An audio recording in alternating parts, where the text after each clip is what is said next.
This is Good Morning Indiana, working for you.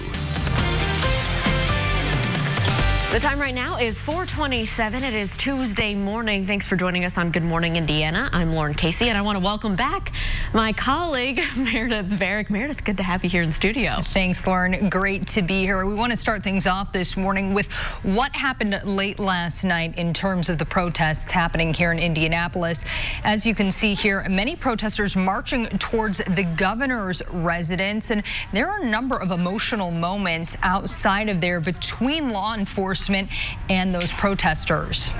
And so we're going to break down the timeline of what happened here. And if you're just waking up this morning and you missed this, we do have good news to share that police and protesters eventually walked arm in arm, a show of solidarity. So some good news to share with you this morning, but we know the work is not done. So we're going to be looking ahead to see what this means now in our steps towards progress and our steps towards a resolution to all of this here in our city.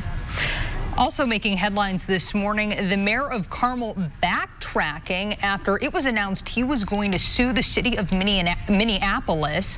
This made major waves yesterday when Mayor Brainerd there announced that he wanted to file a lawsuit against them after the death of George Floyd. Yeah, after all the unrest that we've seen across the country, he originally said that he wanted to file that lawsuit due to the damages and the stress that this has caused onto other cities. But again, backtracking those remarks today. So we're going to have a statement from the mayor of Carmel coming up later in the show. We do want to take a turn right now to our forecast. Todd Clausen standing by from home.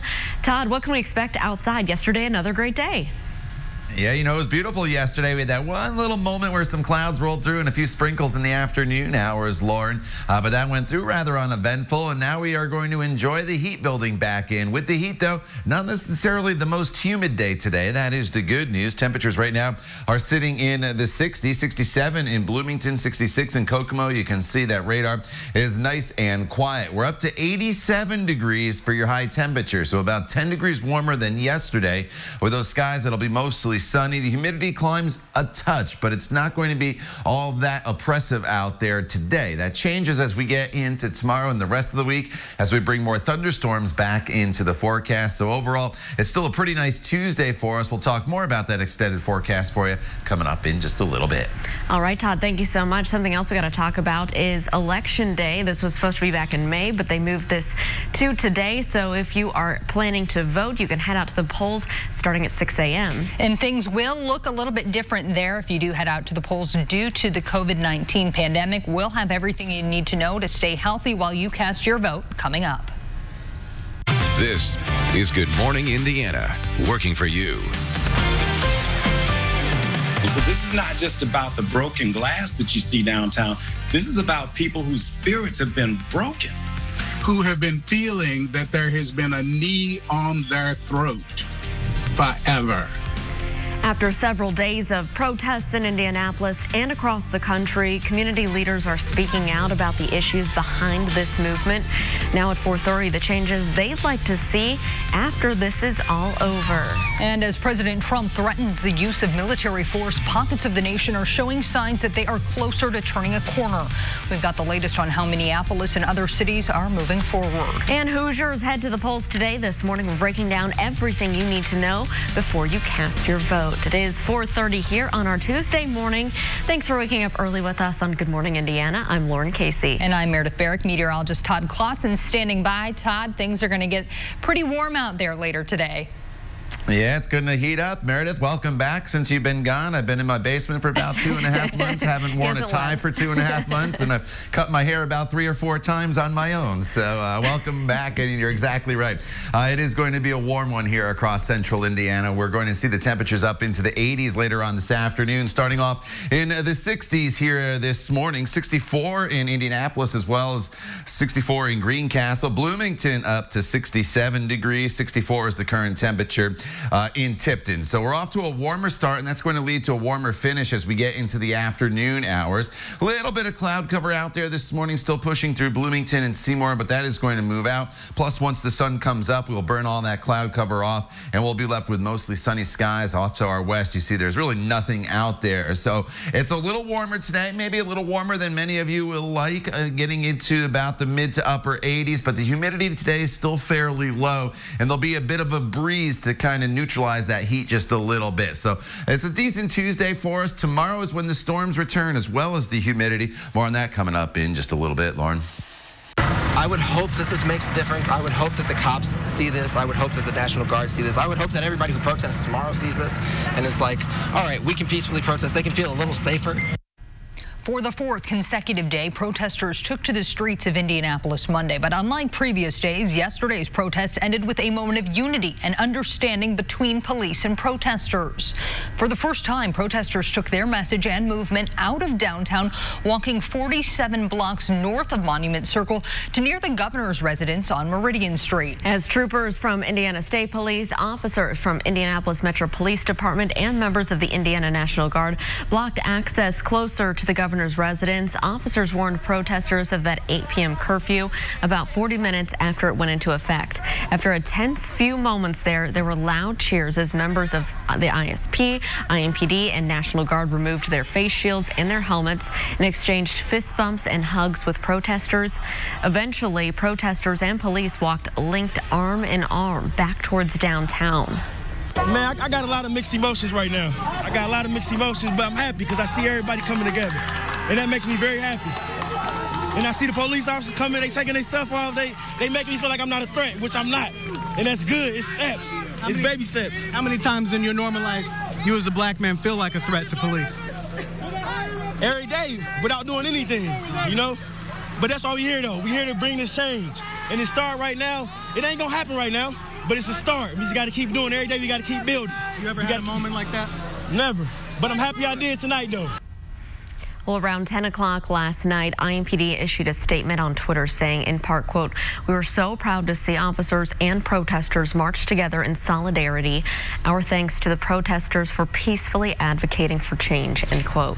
Last night's scene was very different from the weekends. As peaceful protests ended, tensions escalated between IMPD and some protesters.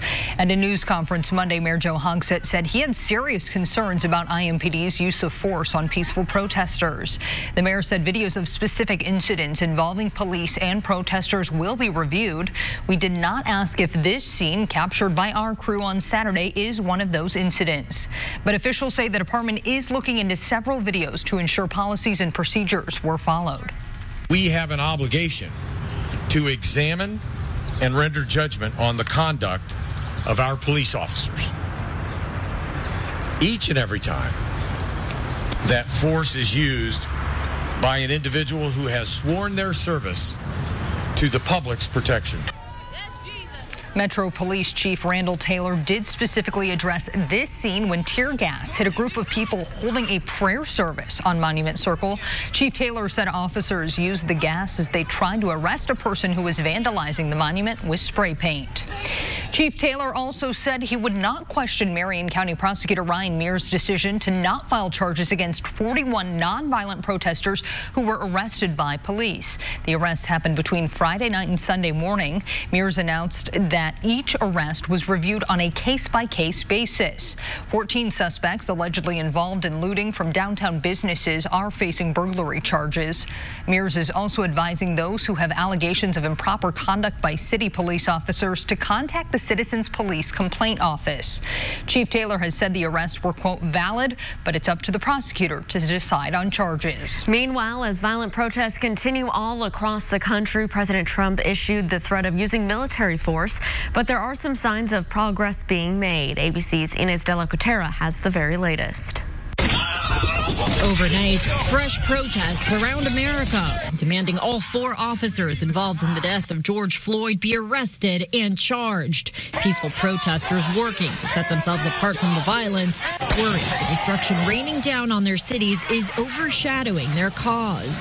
The entire movement is not about this. This, I believe, was opportunists looking for trouble. In Denver, thousands frozen on the ground for 9 minutes. In New York, peaceful protests early in the day, but storefronts later shattered, tempers flaring, and punches thrown. In Philadelphia, counter-protesters armed with golf clubs, baseball bats, and even hatchets facing off with demonstrators. And in California, business owners taking things into their own hands.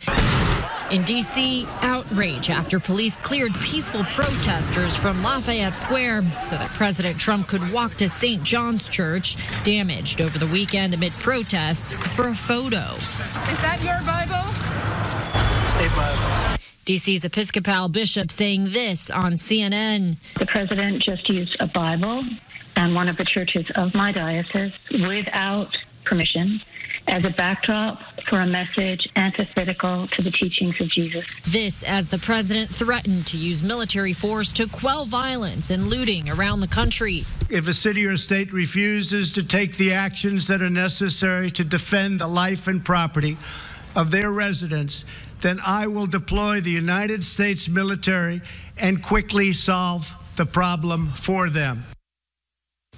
Meanwhile, the president of the Minneapolis Police Union is facing fresh scrutiny for saying the 4 officers involved were, quote, terminated without due process. He says he's trying to help them fight for their jobs.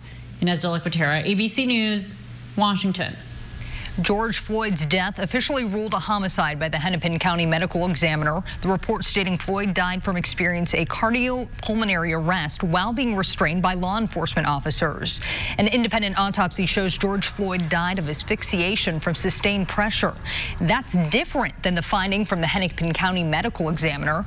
It reported no physical findings of traumatic asphyxia or strangulation. Floyd's family attorney, Ben Crump, says the new autopsy indicates Floyd died at the scene. Ex-officer Derek Chauvin is charged with third-degree murder and second-degree manslaughter for Floyd's death. The criminal complaint against him says he held his knee on Floyd's neck for more than 8 minutes. For almost 3 minutes of that time, Floyd was unresponsive. We have a younger generations that know nothing but struggle, challenges, and poverty, and they get to see the inequities firsthand. None of us has ever seen a white person choked out or killed by the police on video. We've never seen that. Back here at home, we talked to several community leaders about the ongoing protests. They tell us people are simply at a point where they're exploding from decades of frustration. Part of the African American Coalition of Indianapolis say that there are economic and other issues that are very real. They have taken initiative to prioritize their own agenda, laying out 5 key issues. We have police reform and community violence. We're working on affordable housing, education reform, particularly the racial achievement gap, food insecurity, and then Black business development. The coalition says they've made some progress with the use of force boards supported by IMPD police chief and Indianapolis mayor, making sure that citizens are represented, but there's still a lot of work ahead. They also say it's encouraging to see a diverse group of protesters on the streets in Indianapolis and not just Black protesters. A reminder today, you have your chance to make your voice heard. Polls will be open from 6 this morning to 6 tonight for primary elections. If you're voting in person, you will need to have a photo ID. Absentee ballots must be received by noon today. Polling locations are taking precautions to protect against COVID-19. Voters are encouraged to bring their own masks and gloves. If you're not sure where to vote, go to indianavoters.com. On the ballot today will be president, governor, U.S. representative, state representative, and state senator. Voters in Beech Grove and Washington Township will also have referendums. We have information on how both of those could impact you on the IndyChannel.com and the RTV6 app. A major breakthrough in the search for COVID-19 treatments coming up the role one Indiana company is playing. Todd. All right, Lauren, we're at to turn up the heat once again after a nice stretch of comfortable weather with highs only in the 70s, which started on Saturday and lasted through yesterday. Already in the 70s, just off to our west.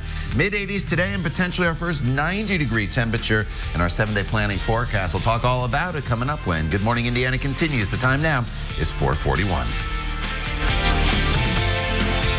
Visit the Hiring Hoosiers job board. Welcome back. The time right now is 4:44 here on your Tuesday. Here's a live look right now at traffic as you're heading into the downtown area. I-65 at West Street and MLK. You can see everything is moving along up to speed. All ramps in this spot are open at this hour, so that is great news if you're heading to work this morning.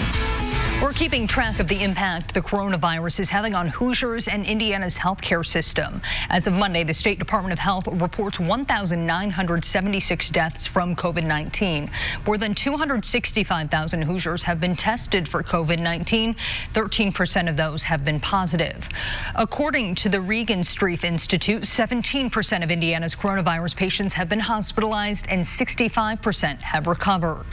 Meanwhile, new numbers are in showing a glimpse of how the coronavirus has impacted nursing homes nationwide. About 80% of homes have now reported cases and deaths to the CDC. Of that, nearly 26,000 nursing home residents account for the nation's death toll, and more than 60,000 account for case numbers. Health officials aren't sure how much bigger the numbers will be once the remaining 20% of homes submit data. The Centers for Medicare and Medicaid Services says all the information will be made available to the public come Thursday. It is 4:45. The first human trial of an antibody therapy to treat COVID-19 is now underway. Eli Lilly announcing on Monday that patients in New York, Los Angeles, and Atlanta are now receiving that treatment. The medicine was a result of a blood sample from one of the first U.S. patients who recovered from COVID-19. Researchers then sorted through millions of the patient's cells to find hundreds of antibodies. The trial's first phase will test whether the therapy is safe and well tolerated, with the results are expected in late June. If the trial proves to be effective against COVID-19, this treatment could be available by the fall. And drug maker Gilead Sciences says a study shows the antiviral drug remdesivir can help patients with moderate COVID-19 pneumonia recover. A study of 600 patients found those given a 5-day course of the drug were 65% more likely to see clinical improvement after 11 days compared to those given the standard of care. Those given a 10-day treatment also showed an improvement, but it was not statistically significant. Gilead says it plans to submit the full data for peer review in the coming weeks. It is 4:46, and across the world, more and more countries continue to show their support for justice for George Floyd protests. The peaceful protesters from several French anti-racism organizations gathered near the U.S. Embassy in Paris on Monday. Dressed in black and wearing face masks, they stood outside and knelt while holding signs saying, quote, "I can't breathe. We are all George Floyd and racism chokes us." In Australia, a group of people gathered outside a shopping center in the city of Perth. One demonstrator said she protested, quote, "so that people who are voiceless can have a voice." Out in Ireland, protesters marched in front of the U.S. Embassy in Dublin. Back here at home, and it's 4:47. Want to check in with Todd Clausen and see what we can expect in our Tuesday forecast. Hey, TK. Good morning, Lauren. A little more heat heading our way here throughout the day today. And just because we're going to be a little bit warmer with temperatures in the 80s doesn't necessarily mean that we bring the humidity up a whole lot. It comes up a smidge compared to where it was, but not all that bad throughout the day today. Live look from downtown to the north. Well, you can't see a whole lot, but you can't see the lights off in the distance as we're not dealing with any visibility issues here this morning. And the skies will start to brighten. Sunset not until about 6, just after 6:15 later on this morning, but the skies will brighten a little bit before that. Everybody's in the 60s here this morning, with the exception of Connorsville is now dipped down to 59 degrees. 64 in Martinsville. 62 is the current temperature in Crawfordsville. One of the warmer spots, Muncie, is at 68. So skies are mainly clear. We have this one little band of cloud cover that's still kind of lingering just south of Indianapolis down here through Terre Haute and Bloomington, but that'll be moving out as well here this morning. And then off to our west, there's really not a whole lot going on. We'll have plenty of sunshine in the forecast here throughout the day today, and with the sunshine we will see our temperatures warm very quickly here throughout the course of the morning hours. We'll already be close to 80 degrees by the noon hour, with skies that'll be mostly sunny, and then highs today will be climbing up into the mid 80s for your daytime highs, with about 86 degrees by the time we get to 5 p.m. with just a little more in the way of cloud cover building in, just like it did during yesterday afternoon. Now, as far as any rain goes, the rain chances again today today are really, really small, but we did sneak a few isolated showers in here yesterday afternoon, and TrueCast kind of picking up on that again for today. So can't completely rule out the chance of a sprinkle in some isolated spots this afternoon and early this evening, but most of us should remain dry. If you did see one of those showers, it would likely not cause you to cancel any plans. Now, tomorrow, we do bring in some thunderstorms to the forecast. It's another warm day tomorrow, and if we can keep the storms off long enough tomorrow, it's not out of the question we could hit 90 degrees in some locations. Most of the day is dry. All the storms tomorrow will be flaring up late in the afternoon and into the evening hours, but as you see on TrueCast, once again, we are not looking at any widespread rain or rain that's going to linger throughout the day tomorrow. That changes a little bit Thursday and Friday as the storms kind of stick around, as a front just gets kind of stalled across the area. But once that front moves out, it sets us up for another nice weekend with mostly sunny skies and temperatures that'll be climbing up into the low to mid 80s. All right, Todd, thank you so much. Let's take a look right now. If you're heading out on the roads, here's what it looks like at I-465 and I-69. This is on the northeast side. You can see traffic is moving along up to speed in all directions in this area, so it's great news if you're heading out the door on this Tuesday morning. A new Coca-Cola warehouse is coming to Indiana and bringing jobs to Boone County. The company announced plans to build a new $55 million distribution and automated warehouse in Whitestown. Employees will come from the Coke plant in Speedway. Other operations will be consolidated from other facilities. When fully operational, the warehouse will employ more than 450 people. Construction on the warehouse is expected to begin in June, with completion expected in the spring of next year. Well, it's no surprise that the pandemic has affected the U.S. economy. A new report released by the U.S. Bureau of Economic Status shows just how much. According to the BEA, personal income increased by an estimated 10.5% in April. The agency says the increase is due in part to the coronavirus stimulus checks sent to Americans and the boost in the unemployment benefits. But even with that additional cash, people are still spending less. The BEA says consumer spending dropped $1.9 trillion in April, or about 14%. The industries hurt the most were healthcare, food services, hotels, bars, and restaurants. If you've got a sweet tooth and you like getting stuff for free, listen up. Krispy Kreme is giving away free donuts all week. National Donut Day is this Friday, but the donut shop decided to celebrate all week. All you have to do is visit any participating store and pick out your favorite donut. No strings attached. Delicious. Yes. Well, a surprise parade featuring some of your favorite childhood characters made its way through the streets of North Carolina. Coming up, see the silly moments bringing joy to the people of Asheville. The mayor of Carmel announced plans to sue the city of Minneapolis over the George Floyd protests Monday. Coming up 5, and why he is now backing off the controversial move. It is 4:51. We'll be right back. In wash scent boosters. Welcome back. The time right now is 4:55, and here's a live look on the northwest side. I-465 and West 86th Street. Things are pretty quiet in this area. We'll continue to keep a close eye on those roads as you're heading out the door on this Tuesday. So what do Scooby-Doo, Mr. Potato Head, and a unicorn have in common? Well, they were all caught on camera bringing smiles to people in Asheville, North Carolina, along with the Hungry Caterpillar and a few other characters. Asheville's Parks and Rec staff dressed up for this parade. Employees say they wanted to find a way to serve their community. We're doing this because all of our programming right now is suspended, and it's just a way to still serve our community and bring some smiles and enjoyment to them. That's pretty funny. Well, employees say they received a lot of positive reactions, and they plan to hold more parades in the future. All right, Todd, if people are heading out maybe for a walk, a little parade around the neighborhood, they're going to have pretty decent weather today, it looks like. Yeah, you'll work up a bit of a sweat with high temperatures climbing into the mid to upper 80s, but the humidity not super high here today. That is the good news, so it's not a stifling 87 degrees. Tomorrow, a little bit warmer. We could hit 90 degrees for the first time this season, or this year for that matter, but we'll bring in some storms. Though the longer the storms hold off tomorrow, the better chance we'll have of getting to 90 degrees. But once we do get the storms in here on Wednesday, they kind of linger off and on for Thursday and Friday, but just in time for the weekend, they do move out with mostly sunny skies on both Saturday and Sunday. High temperatures right around 84 degrees. The time now is 4:57. This is Good Morning Indiana right here on RTV6. We're back in just a couple minutes. Stay with us. We'll see you in a few.